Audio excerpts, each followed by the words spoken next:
नमस्कार। आज से 500 वर्ष पहले की बात है।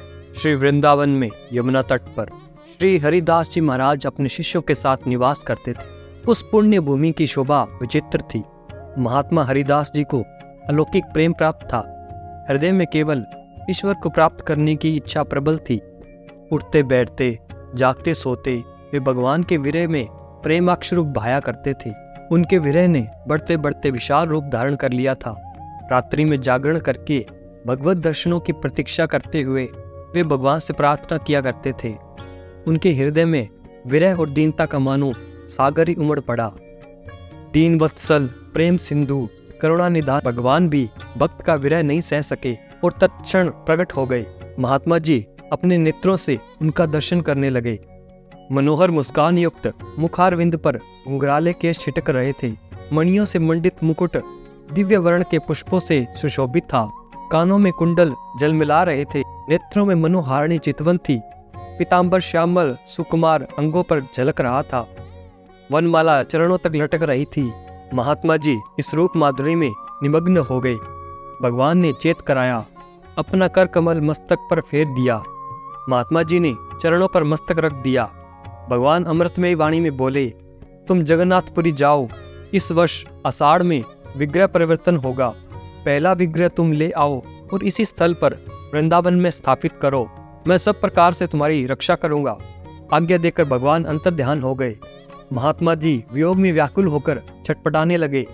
भगवान की आज्ञा का स्मरण करके महात्मा जी ने धैर्य धारण किया और अपने सुयोग शिष्यों को लेकर कीर्तन करते हुए जगन्नाथपुरी की ओर चल दिए। बिहड़ वन, सरसरिताएं तथा कंटका किरण मार्गों को तय करते हुए 4 महीने में महात्मा जी जगन्नाथपुरी पहुंचे। मार्ग का घोर परिश्रम पुरी में पदार्पण करते ही दूर हो गया और हृदय में दिव्य आनंद भर गया। रथ यात्रा का महोत्सव तो था ही, दूसरे विग्रह परिवर्तन का भी योग था। 36 वर्ष के पश्चात जब 2 आषाढ़ आते हैं तब जगन्नाथ जी के कलेवर बदले जाते हैं। बड़ी भारी प्रतिष्ठा होती है। यज्ञ होता है, वेद पाठ होता है और नाना प्रकार के अभिषेक किए जाते हैं। इस समय जगन्नाथपुरी में लाखों यात्री दूर दूर देशों से आए हुए हैं। आनंद का समुद्र उमड़ रहा है। इसी समय हमारे श्री हरिदास जी वहां आ पहुंचे। अभिषेक होने में 4 दिन शेष थे। महात्मा जी ने पुजारियों के पास जाकर अपना परिचय दिया। भगवान की आज्ञा उन्हें कह सुनाई। पुजारियों ने कहा, हमको कुछ भी अधिकार नहीं है, आप राजा साहब से मिले। श्री महात्मा जी राजा साहब से मिलने गए।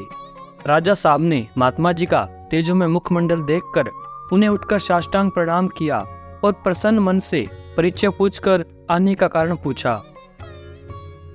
महात्मा जी ने भगवान की आज्ञा सुना दी। राजा साहब ने कहा, महाराज हमेशा से यही नियम चला है कि सर्वप्रथम विग्रह समुद्र में प्रवाहित किए जाते हैं। आज इस नई प्रणाली को मैं कैसे चला सकता हूँ? महाराज हम इस कार्य को करने में असमर्थ हैं। आपको भगवान की आज्ञा हुई होगी, किंतु हमको तो भगवान की आज्ञा नहीं हुई, अतएव हमें क्षमा करें। महात्मा जी बोले, राजन यदि विग्रह सागर में प्रवाहित होंगे तो मेरा शरीर भी सागर में प्रवाहित होगा, क्योंकि मैं अपनी इच्छा से नहीं आया हूँ। राजा साहब ने कुछ उत्तर नहीं दिया। महात्मा जी समुद्र तट पर आकर प्रशांत मन से भगवान का ध्यान करने लगे।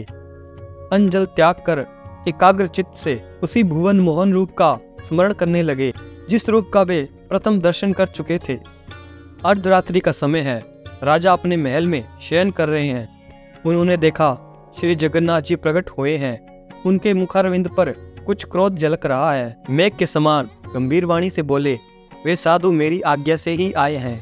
तुम भक्तों का तिरस्कार करते हो। जाओ उनसे क्षमा मांगो और उनकी आज्ञा का पालन करो। मेरा एक विग्रह अब वृंदावन में भी रहेगा। राजा साहब अत्यंत भयभीत हो उठे। थर थर कांपते हुए शैया से उठकर कर्मचारियों को उन महात्मा जी का पता लगाने के लिए रात्रि में ही आज्ञा दी। बहुत ढूंढ खोज के बाद पता लग गया।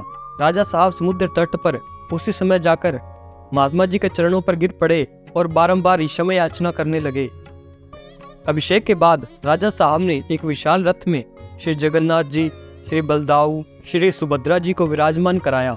धन धान्य तथा सेना के साथ महात्मा जी को विदा किया। रथ के सहित धूमधाम से कीर्तन करते हुए महात्मा जी ने कई महीनों में वृंदावन में पदार्पण किया। जिस स्थान पर स्वयं भजन करते थे उसी सुरम्य स्थान पर एक सुंदर मंदिर बनवाकर महात्मा जी ने विग्रह स्थापित किए। वृंदावन में वही दिव्य स्थान, वही दिव्य विग्रह, वही सुंदर मंदिर आज तक भी वर्तमान में है। सामने यमुना जी बह रही है, नीचे घाट बना हुआ है जिसे जगन्नाथ घाट कहते हैं। आज भी इस स्थान पर अपूर्व दिव्यता विराज रही है।